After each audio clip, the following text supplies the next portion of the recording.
सुरुवातीला बातमी आहे ती राज्यातल्या दुष्काळी परिस्थितीची। मुख्यमंत्री हे राज्यातील दुष्काळी परिस्थितीचा आढावा घेणार आहेत।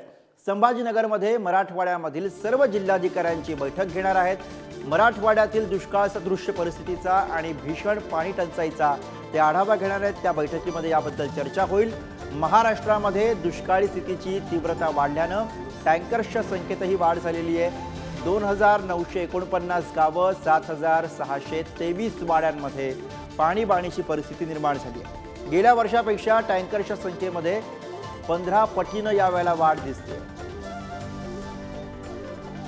चिंता वाढवणारी अशी परिस्थिती राज्यामध्ये निर्माण झाली आणि आता या पार्श्वभूमीवरती मुख्यमंत्री या सगळ्याचा आढावा घेणार आहेत। आणि थेट जाऊयात, प्रतिनिधी सचिन जिरे सध्या आपल्या सोबत आहेत। सचिन, दुष्काळी परिस्थितीचा आढावा घेण्यासाठी आता मुख्यमंत्री सरसावलेले आहेत। मराठवाड्यामध्ये याबद्दलची बैठक पार पडते, काय माहिती समोर येते? आज दुपारी 3 वाजेच्या सुमारास मुख्यमंत्री एकनाथ शिंदे हे छत्रपती संभाजीनगरमध्ये येणार आहे। आपण पाहिलं की छत्रपती संभाजीनगर असेल किंवा मराठवाड्यातील 8ही जिल्हे असेल, मोठ्या प्रमाणात दुष्काळ सदृश परिस्थिती आहे।